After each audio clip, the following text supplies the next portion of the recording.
Hello, Mid-Valley students. I miss you so much. I hope you're doing well. I hope you're staying safe and healthy, having a fun time, and I can't wait to see you again. Today I am going to read you a book. This book is titled Music for Mr. Moon, written by Philip C. Steed and illustrated by Aaron E. Steed.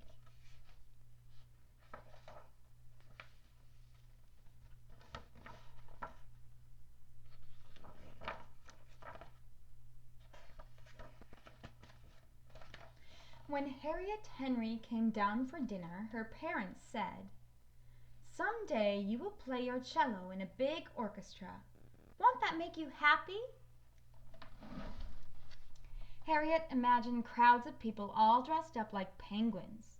Her hands became very sweaty and her face became hot. "No," she said with a sigh, "I don't think that will make me happy." Harriet pushed her green beans into a neat row.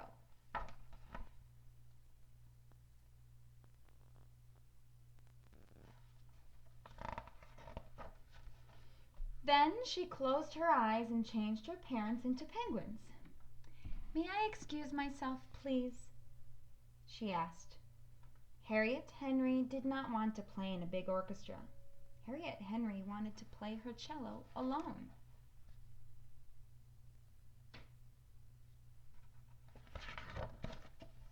When Harriet was alone, she would change her room into a little house with a kitchen table, a chair, a teacup, and a fireplace.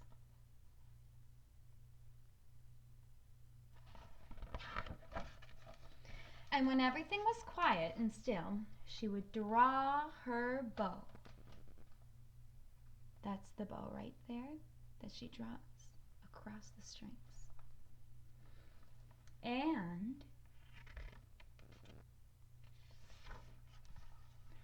whoo-hoo! Whoo-hoo!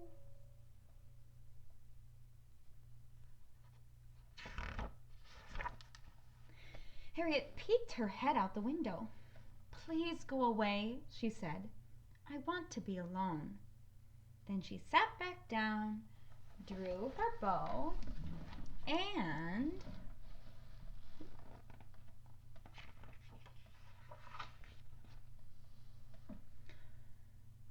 whoo-hoo! Whoo-hoo! Harriet took her teacup and threw it out the window. "Who?" asked the owl, and he flew off into the night.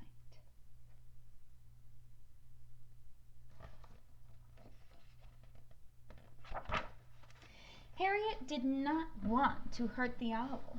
"I just want to be alone," she said. Then she sat back down and tried to change her regret into a new teacup. But before she could, Harriet's little house filled up with smoke. Quickly she made herself a bucket, filled it with water, and tossed it into the fire. Then she ran outside.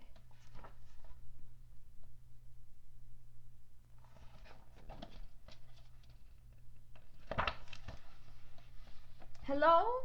came a voice. Harriet looked up and saw the moon. "Why are you sitting in my chimney?" she asked. "Because I'm stuck," said the moon. "Why are you stuck?" asked Harriet.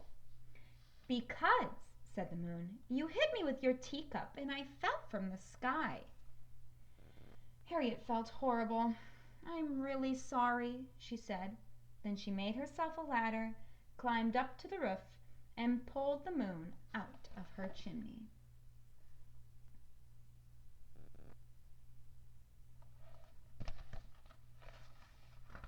"My name is Harriet Henry," said Harriet, "but you can call me Hank." "I am the moon," said the moon, "but you can call me Mr. Moon." "Do you get chilly up in the sky?" asked Hank. "Yes," said Mr. Moon, "I do." "When I am chilly," said Hank, "I wear a warm hat."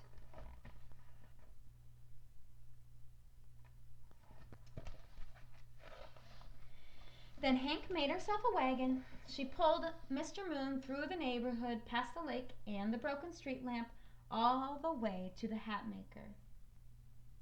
Then he gave Hank back her dollar. Oh, sorry.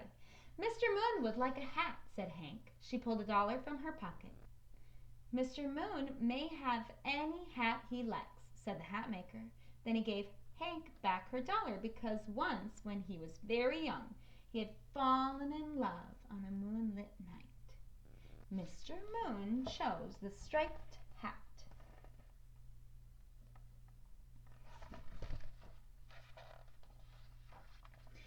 Do you like being the moon? Asked Hank. Yeah, said Mr. Moon, but sometimes I wish I wasn't the moon. Hank stopped at the broken street lamp. What would you do if you weren't the moon? She asked. Mr. Moon glowed brightly on the sidewalk below. I would row in a boat, he answered with a soft smile. Every night I watch my reflection float from one side of the lake to the other.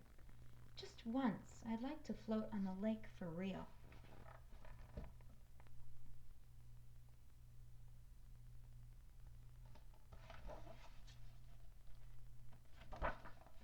Hank pulled Mr. Moon to the edge of the lake. You wait here, she said.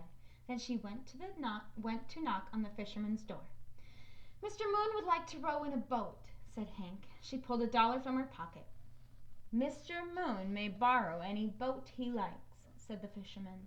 Then he gave Hank back her dollar because once, long ago, the moon had chased away a storm and guided him safely home.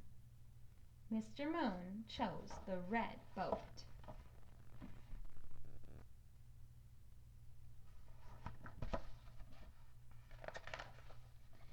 Hank and Mr. Moon rowed to the middle of the lake. This is nice, said Hank. Yes, this is nice, said Mr. Moon. I like the sound of the water when it drips from the oars, and I like the sound of the buoy bell coming from far away. I think you are lucky, said Mr. Moon. There's so much music down below. It is so quiet up in the sky.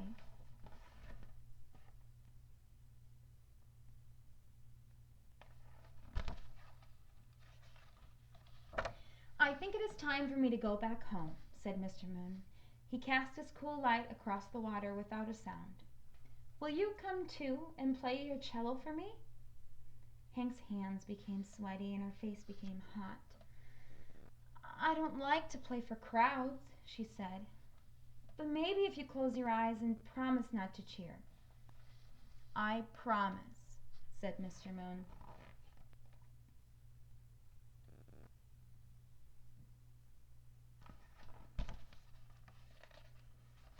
Hank rowed back to the dock. You wait here, she said. Then she pulled her wagon back to the fisherman. May I borrow your net, please? And she pulled her wagon back to the hat maker. May I have another hat, please? Last, she pulled her wagon back to the owl. I'm sorry that I scared you before. Will you help me return to Mr. Moon? I will, said the owl, because every owl is a friend of the moon.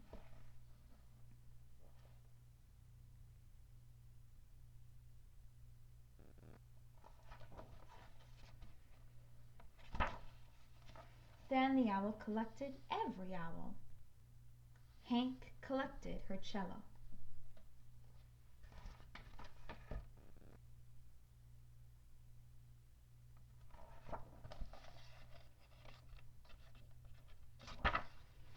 And together they collected Mr. Moon and brought him back home.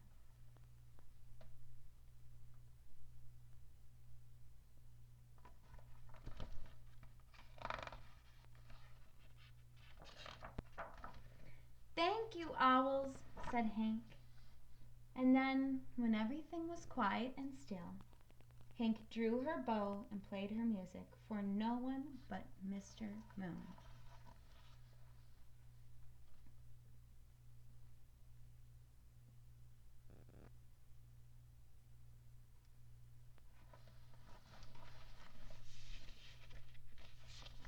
Thank you for joining me today, and I have some questions about this book and some questions about maybe something that you've been afraid of doing in front of somebody else, and some ways that we can gain courage.